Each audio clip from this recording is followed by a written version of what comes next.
Bom, hoje nós temos uma entrevista especial no nosso Bom Dia Feira, o primeiro jornalismo FM. Nós temos o sobrenome Guinle, né? Vocês conhecem, já ouviram falar muito. É um nome conhecido de muitos brasileiros, especialmente os cariocas.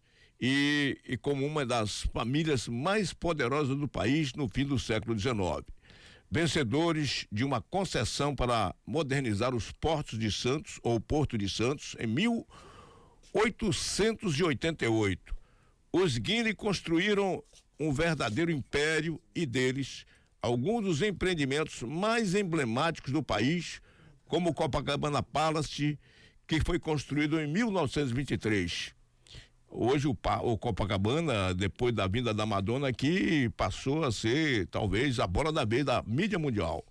E o Palácio Laranjeiras, atual residência do governador do Rio de Janeiro, além do Jockey Clube Brasileiro, e a Granja Comari, que hoje pertence à CBF. Nós vamos saber mais sobre essa família com o historiador Clóvis Bulcão, autor do livro Os Guinle, História de uma Dinastia. O Clóvis resgata as realizações dos 7 filhos de Eduardo e Guilhermina e a geração que conheceu tanto a glória quanto o início de uma inexorável decadência. Nós estamos com o Clóvis nessa reportagem para o programa Bom Dia Feira, Rádio Princesa FM, para a Rádio Andaiá FM, Santo Antônio de Jesus, Recôncavo Baiano, para a Rádio Recôncavo também no Recôncavo Baiano, para a Rádio Cidade da cidade de Juazeiro, norte da Bahia, para a Rádio Costa Sul FM, em Canavieiras, sul da Bahia, e também no oferecimento dos nossos parceiros comerciais para a Rádio Jaraguá da cidade de Jacobina. Portanto, a rede de rádio, onde essa entrevista tem repercussão, além da TV Metropolitana ba.com.br, nossa TV web, e também para o Instagram e o Face. Essa matéria está online no Instagram e no Face. Nós vamos conversar com o Clóvis. Bom dia, Clóvis. Bom dia, Dilson, bom dia, ouvintes. É enorme prazer falar com o público baiano. Eu fiquei feliz pela sua lista, né? Porto de Santos, Copacabana Palace, Palácio Laranjeiras, mas a família Guinle não teria virado a família Guinle se ela não tivesse passado pela Bahia, né? Boa parte do sucesso da trajetória dos Guinle, que na verdade eles são gaúchos que se instalaram no Rio de Janeiro. Mas por que é importante a Bahia na história dessa família? Porque eles, além do Porto de Santos e de outras atividades, eles no início, na virada do século XIX para o XX, eles começaram a investir em ferrovias e construíram muitas ferrovias aí no Recôncavo Baiano e construíram também hidroelétricas, porque eles atuaram no setor elétrico concorrendo contra a Light, e eles tinham uma concessão em Salvador e batiam de frente contra esse grupo estrangeiro Light, e eles já eram bem mais populares porque a Light tratava o consumidor brasileiro como lixo. E já os Guinle não, porque eles eram brasileiros, era todo mundo igual, né? E desses 7 filhos que você falou do casal originário, e aqui eu vou abrir um parênteses para contar uma revelação que vai ficar só entre nós dois, tá, Dilson? Não conta mais para ninguém, né? O casal originário, que era Eduardo Guinle e Guilhermina Guinle, que é bisavó da atual atriz, o Eduardo tinha um sócio, que era Cândido Gafré, também gaúcho de Bagé. E os 3 viviam o que se chama hoje de um trisal. Ou seja, era tudo junto e misturado. Isso lá no século XIX, que o casamento é de 1875. Então, desses 7 filhos, ninguém sabe de quem é o pai de quem. A gente especula por conta de sessões, por conta da herança, né? Então era lá uma festa gaúcha em pleno Rio de Janeiro, com esse molhozinho quente baiano, né? Então, só para vocês terem uma ideia, os Guinle em Salvador, a primeira grande contribuição que eles vão dar para o povo da Bahia e de Salvador especificamente, eles são os primeiros que vão eletrificar o elevador Lacerda, que antes ele não era um elevador de padrão moderno, né? Então, isso aí é uma primeira contribuição, né? E o Guilherme Guinle, que é o filho desse Trissal e que é o homem que vai gerenciar o porto e vai ser muito importante para a economia brasileira, né? Porque o Porto de Santos ele irrigava boa parte da economia de Minas, São Paulo, norte do Paraná, depois chegou até a atender o Paraguai, daí a importância desse porto, né? Mas Guilherme Guinle morou em Salvador e foi em Salvador que ele aprendeu a amar a arte brasileira, o barroco brasileiro, as coisas do Brasil. Depois, na década de 30, ele vai estar por trás, ou seja, ele estava financiando a descoberta, a primeira descoberta de petróleo no país, que aconteceu em Lobato, né? Aí, na Bahia, né?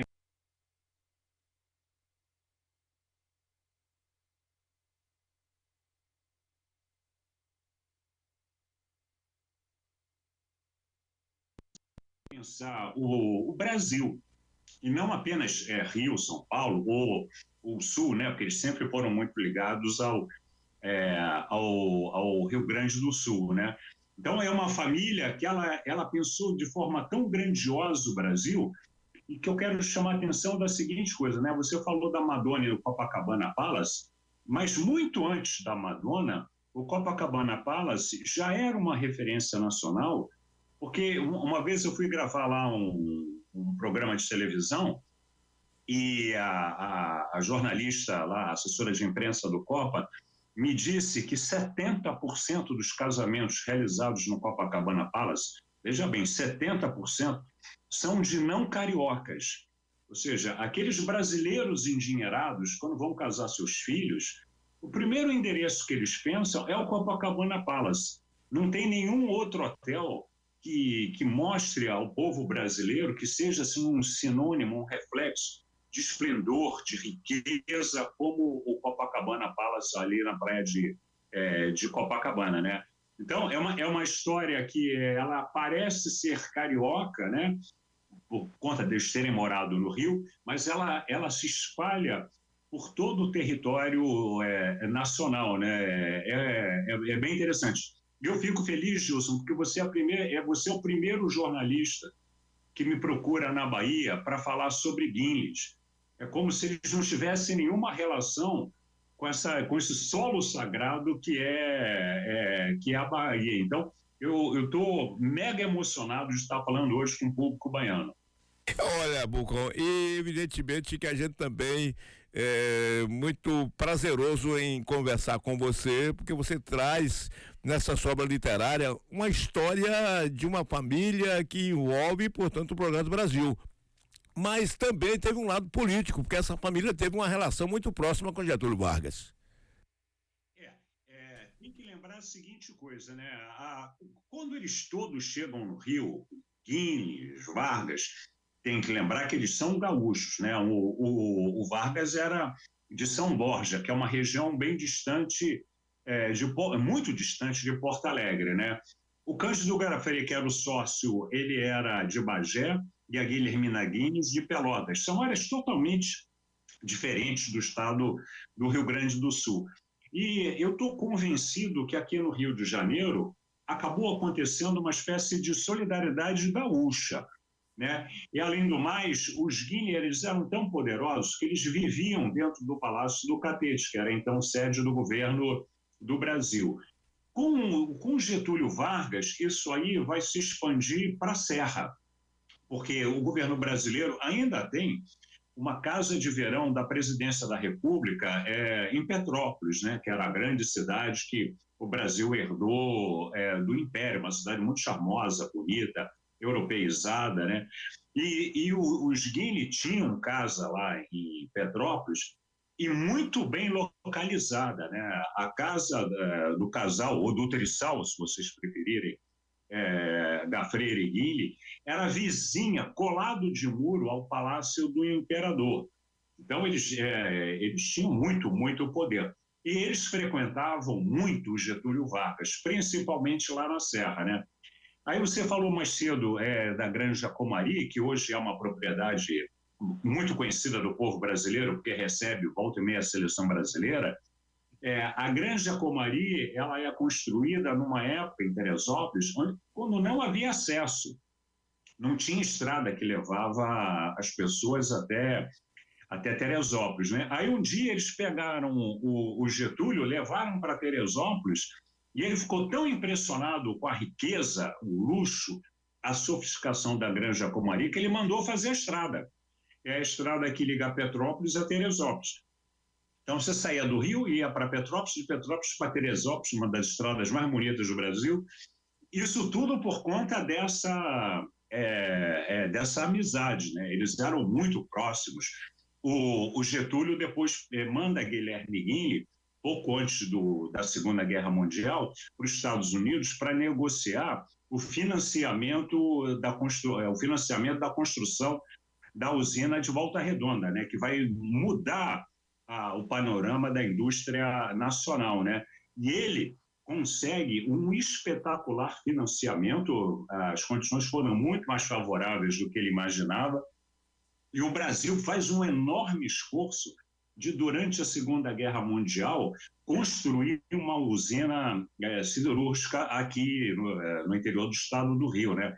E é importante que as pessoas tenham claro, né, das dificuldades que foram, que se apresentaram, você fazer um equipamento desse porte durante uma guerra, com um submarino alemão torpedeando os nossos barcos no nosso litoral. E o Vargas, quando vai a primeira vez à Volta Redonda e vê aquele colosso industrial, que realmente é uma coisa muito impressionante, ainda hoje, ele chorou. Ele falou, cara, como é que a gente conseguiu fazer isso em plena guerra, né? E aí vem do talento do Guilherme Guinle, que era um homem espetacular, um grande empreendedor, um super brasileiro, um homem que ajudou nas artes, um homem que ajudava a família toda Guinle, né? Ajudava os mais pobres, tinha uma visão social muito diferenciada para o seu tempo, né? É uma história, Dilson, é uma história espetacular, porque conta uma parte da história do Brasil no século XX, né? Tendo como fio condutor uma família, né? Que depois ficou celebrizada pelo Jorginho Guinle, né? Que era um playboy, dando a impressão de que eles eram os vagabundos que não trabalhavam, os ricos que só curtiam a vida, mas e não era verdade. Ô, Bulcão, informações que chegamos a colher de que a construção de Volta Redonda teria sido uma espécie assim de uma chantagem de Getúlio Vargas com o governo americano. Os americanos queriam que o Brasil entrasse na Segunda Guerra Mundial. O Getúlio estava flertando com Hitler, não é? Então os americanos precisavam do Brasil, tanto assim que Natal fez a principal base aérea fora dos Estados Unidos, que era a ponte para levar aviões, para decolar aviões para o continente europeu, onde era o cenário da guerra. Então Getúlio disse, olha, mais ou menos isso, se eu estiver enganado, você me corrija. Bom, eu deixo de aderir para Hitler e vou para o lado de vocês, vou para os americanos. Agora vocês me prestam dinheiro ou me dão dinheiro para eu construir Volta Redonda. E Volta Redonda vai fazer instrumentos que vai ajudar na construção dos aviões, dos navios, etc., para ir para a Segunda Guerra Mundial. Isso é falso ou verdadeiro? Eu só quero acrescentar isso é verdadeiro, mas eu só quero acrescentar uma coisa, porque a gente fala isso, parece que o Getúlio fez uma chantagem, a partir da chantagem ele levou assim como se fosse uma coisa óbvia e fácil. Só que lá nos Estados Unidos havia uma enorme pressão do setor siderúrgico americano, dizendo a seguinte coisa, já que vai gastar dinheiro para construir uma nova siderúrgica, que se faça aqui. Vai fazer lá por quê? Então eles tentaram barrar de todas as formas esse empréstimo. Agora, A família Guinle, ela já era uma família conhecida nos Estados Unidos. E quem era o presidente dos Estados Unidos? Era o Franklin Delano Roosevelt. E ele tinha estado no Brasil pouco antes da guerra. Ele veio ao Brasil. E quando ele chega aqui na capital, aqui no Rio de Janeiro, na então capital, né? Em que família ele vai passar a tarde? Na casa da família Guinle, que eles tinham um casarão espetacular na praia de Botafogo, e o presidente americano é recepcionado pela família Guinle. Então, o Guilherme Guinle, quando ele chega nos Estados Unidos, ele percebe a dureza da negociação e ele vai falar uma frase que é emblemática. Ele fala a seguinte coisa: agora eu sei o que é um pobre negociando com um rico. Né? Porque em alguns momentos, em algumas reuniões, ele era humilhado por ser brasileiro, por ser pobre, por estar pedindo esse financiamento. E o lobby da indústria siderúrgica americana era: não dê esse dinheiro para esses caras, dê para a gente. Né? Claro que entraram esses assuntos estratégicos, interessava que o Brasil entrasse na guerra do lado dos americanos. O Hitler queria o Brasil do lado dos alemães. Eles tinham feito enormes investimentos no sul do Brasil para cooptar os descendentes de alemães lá de Santa Catarina, do Paraná, do Rio Grande do Sul. Então, essa negociação não foi isso que você falou, mas foi muito duro na mesa de negociações. Para sorte nossa, a gente conseguiu. Clóvis, agora vamos falar desse lado glamouroso dos Guinle. Conta a lenda que Jorginho Guinle, um dos herdeiros, que herdou o Copacabana Palace, teria dito que iria vender tudo e que ele iria morrer com 80 e poucos anos. Ele quer gastar tudo e viver a vida de playboy. Vendeu o Copacabana Palace, não morreu, e no fim da vida ele ficou dependendo de ajuda até do próprio Copacabana, dos novos donos, para sustentá-lo até o final da vida. Mas ele viveu aquela vida de dono do Copacabana, e que por ali passaram as estrelas do cinema, que todas algumas em parte por amante dele. Me conta essa história do glamour de Jorginho Guinle e do fim da vida de Jorginho Guinle. E que isso também fique só entre nós, né? Não é para sair espalhando aí na Bahia para geral, não, tá? É o seguinte: ele era tão malandro que nem dono do Copacabana ele era, mas ele deixava passar essa impressão que era dono. Na verdade, o dono era o tio, né? E o que aconteceu? Antes da guerra, ele se mudou para os Estados Unidos, e como eles eram um amigo do Vargas, ele arrumou lá uma espécie de uma representação do Brasil no Hollywood. E aí ele começou a frequentar estúdios, conhecer as atrizes, e ele acabou tendo relações íntimas, vamos dizer assim, com as maiores atrizes do cinema americano.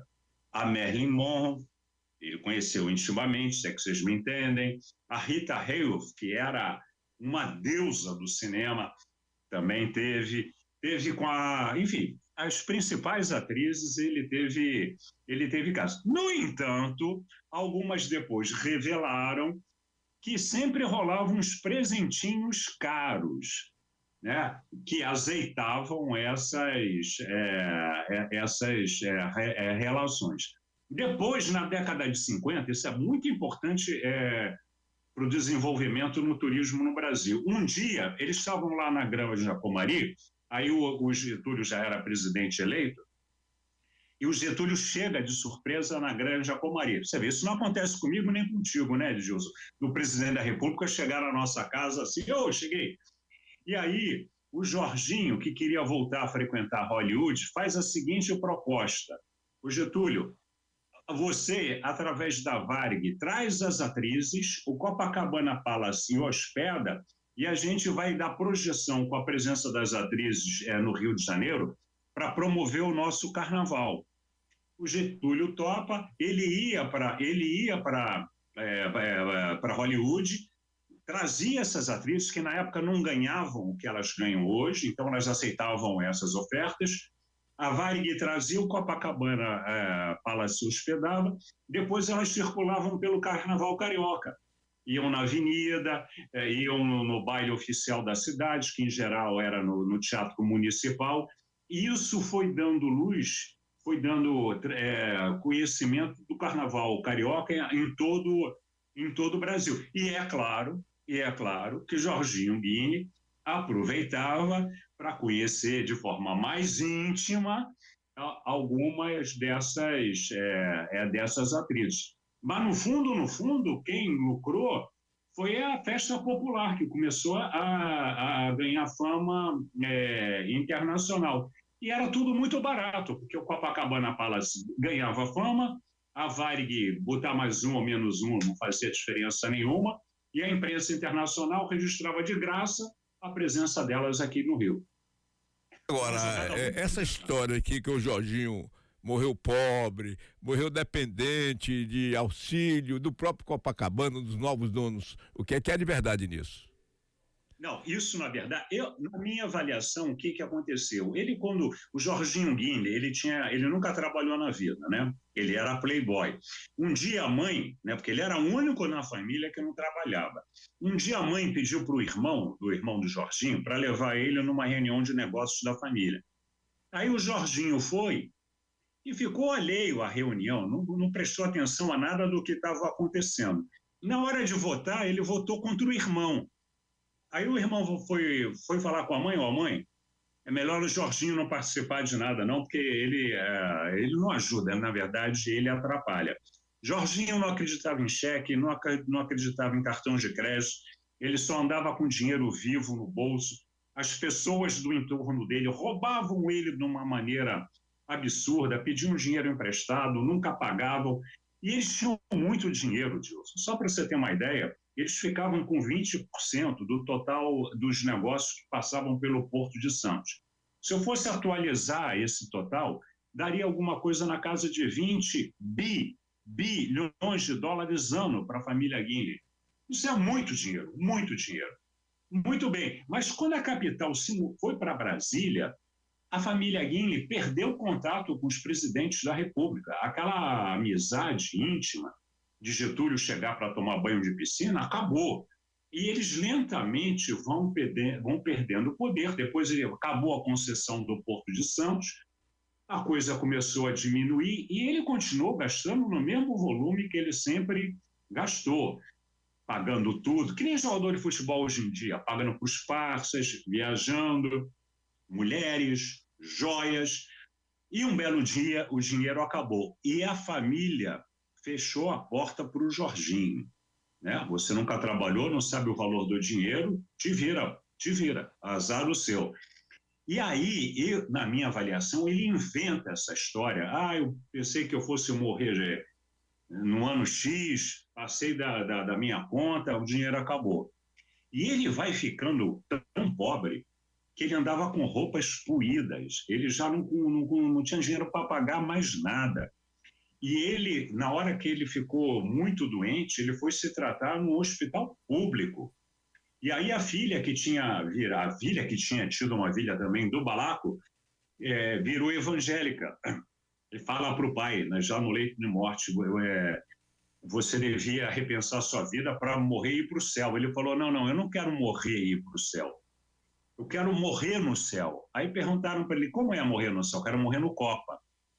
E aí ligaram e pediram, por favor, o Jorginho pode morrer aí? E o Copacabana Palace, de maneira muito graciosa e espertamente sabia que aquilo ia trazer mídia para o hotel, permitiu que ele fosse morrer no hotel, que nunca foi dele, mas ele sempre falou que o meu hotel. Ele chegava nos hotéis 5 estrelas mundo afora, não cobravam dele. Assim, ele é dono de hotel também, a gente não cobra de parceiro, de colega, né?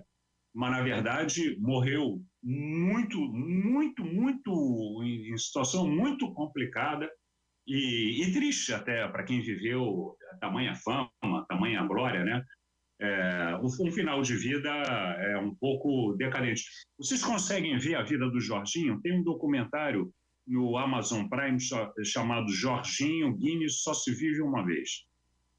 Bom, Vulcão, realmente, meu amigo, você me tirou até uma dúvida, porque eu pensava mesmo que o Copacabana Palace era de Jorginho. Eu construí a vida toda essa história jornalística achando que Jorginho era o dono daquele hotel, que passou por ali as grandes estrelas de Hollywood, como você falou, inclusive o Orson Welles, né? Que conta a lenda que foi lá que o Orson Welles conheceu o brasileiro, né? O ator brasileiro Grande Otelo, e que teria, porque ele foi ator de um filme Otelo, e que ele teria transferido esse título para aquele negrinho e tal, aquele atorzinho que chegou que era Grande Otelo, que daí Grande Otelo viveu a vida toda com o nome de Grande Otelo, que teria sido batizado por Orson Welles. Também é verdadeiro? O Copacabana sempre foi, assim que ele foi inaugurado em 23, primeiro que ele mexeu com a autoestima do carioca, né? Porque ele inaugurou no primeiro domingo, toda a sociedade, toda a população foi a Copacabana conhecer o hotel. E ficou todo mundo muito impressionado. É muito impressionante o Copacabana Palace. Você que está me ouvindo aí agora, se um dia vier ao Rio de Janeiro, entra no Copacabana Palace. É só entrar, não se paga nada.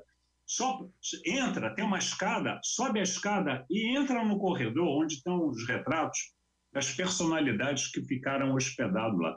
É espetacular, é de um requinte, é de uma sofisticação. E, além do mais, o serviço... Eu nunca fiquei hospedado lá, até pretendo um dia, né? Mas uma vez eu ouvi do ex-vice-presidente José Alencar, ex-vice-presidente do Brasil, ele se hospedou 2 vezes no Copacabana Palace. A primeira vez na lua de mel. A segunda vez, quando ele voltou lá, anos depois, ele contava isso com lágrimas nos olhos. Ele chegou no hotel, o hotel era tão sofisticado que deu para ele, veja bem, anos depois, deu para ele e para a esposa o mesmo quarto que eles passaram a lua de mel. Esse era o grau de sofisticação, esse é o grau de sofisticação do hotel Copacabana Palace, do requinte, de ir nos mínimos detalhes. Isso é um legado do verdadeiro dono do hotel, que era o Otávio Guille, que era tio do Jorginho, né? Agora, o Jorginho sempre fez questão que todo mundo acreditasse que ele era o dono. Você vê como é que ele deixou 2 mentiras bem cristalizadas. Uma que ele errou o cálculo da morte dele e outra que ele era o dono do hotel.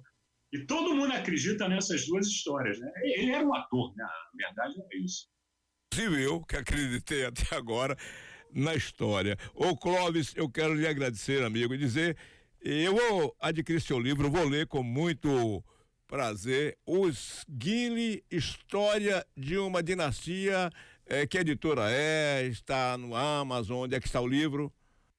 Não, o livro está na Amazon, você consegue comprar hoje, infelizmente, só pelo e-book, pelo Kindle, mas você consegue comprar também de segunda mão na estante virtual. E se você me permite, Gilson, eu também estou acabando de lançar um livro que é SUS, a história de uma biografia, que também tem passagens espetaculares pela Bahia, tá? Lembrando que a primeira escola de medicina no Brasil foi em Salvador. A medicina baiana tem uma contribuição absurda no século XIX para a Universidade de Salvador, de Medicina de Salvador, tem uma enorme contribuição para a medicina brasileira. Então, eu faço meus livros, mas a Bahia está sempre presente. E o título do livro? Pede por gentileza, põe aí. SUS, uma biografia, do Clóvis Vulcão, editora Record, esse também está na Amazon. E se você quiser conhecer um pouco da história da medicina no Brasil, como as pessoas viviam e a importância da Faculdade de Medicina de Salvador, venha conhecer um pouco da história do seu país e do seu estado, que é bem bacana. Comunidade médica, os estudantes de medicina, né, todos possivelmente vão ter acesso a esse livro seu. Mas, Cláudio, muito obrigado, viu, pela sua paciência de nos dar essa entrevista muito boa para a nossa rede. Você está falando para todo o estado da Bahia. Essa entrevista sua também está nas redes sociais e vai para nossa TV metropolitanaba.com.br, que vai ser rodada aí durante todo esse período aí, tá? Muito obrigado, e quando vier a Bahia, a gente vai possivelmente voltar a contactar com você e você com a gente, tá certo? Obrigado, um grande abraço. Tá certo aí, Clóvis Bulcão, autor Osguinle, História de uma Dinastia. Tirou muitas dúvidas.